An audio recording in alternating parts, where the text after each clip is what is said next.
আপা বলো।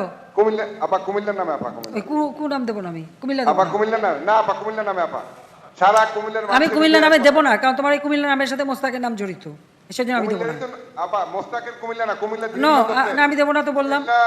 তোমরা যদি কুমিল্লা তোমরা যদি রাজি পর্বতের থাকো, বোঝেন না স্যার? ওই কুমিল্লা নাম নিলেই তো আপা, মোস্তাকের কথা মনে ওঠে। কোনো কুলাঙ্গার উপর দেশের পরিচয় হয় না আপা। আসার সময় আমি দেখলাম সবাই স্লোগান দিচ্ছে, কি চাই? কুমিল্লা বিভাগ। ঠিক আছে,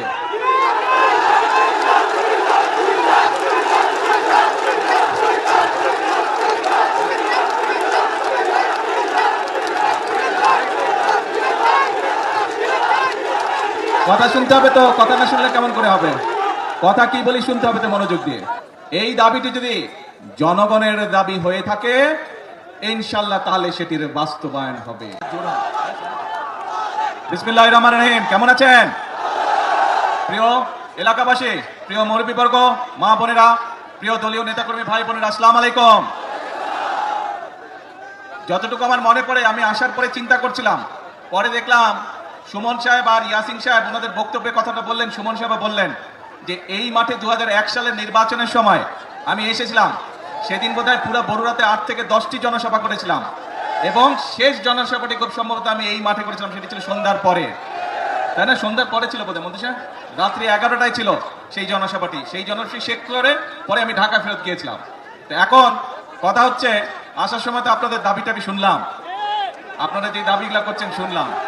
এখন প্রিয় ভাই বোনেরা, এক মিনিট কথা শুনতে হবে তো। চিৎকার করলে কথা বললে লাভ নাই তো, চিৎকার করলে হবে না, আস্তে ধীরে সুস্থে ঠান্ডা হতে হবে।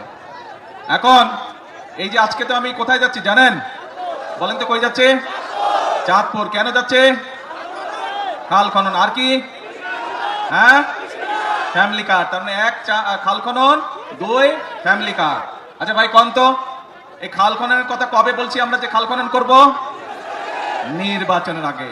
ফ্যামিলি কার্ড মাদের হাতে সারা বাংলাদেশে 4 কোটি পরিবার আছে, এবং প্রত্যেক পরিবারের হাতে ধীরে ধীরে আমরা ফ্যামিলি কার্ড পৌঁছবো। এই কথাটি কবে বলছিলাম? আচ্ছা, কবে? নির্বাচনের আগে। আরো তো আছে, কৃষক কার্ডের কথা বলছিলাম, মনে আছে? কৃষক কার্ড কি দেওয়ার কাজ শুরু করেছে? কবে বলছিলাম? নির্বাচনের আগে।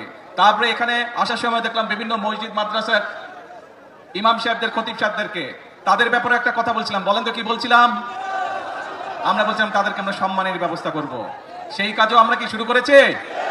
সেই কাজও আমরা শুরু করেছি। বাংলাদেশে প্রায় 7,000 মসজিদ বলেন, মাদ্রাসা বলেন, বা বিভিন্ন অন্য ধর্মের যেগুলো প্রতিষ্ঠান আছে, সেখানে যারা ধর্মীয় গুরু আছেন তাদেরকে আমরা রাষ্ট্রের পক্ষ থেকে সম্মানের ব্যবস্থা করেছি। তার মানে দাঁড়ালো কি, যেই কয়টা বললাম, আমরা দেশের মানুষকে বলেছিলাম খাল খনন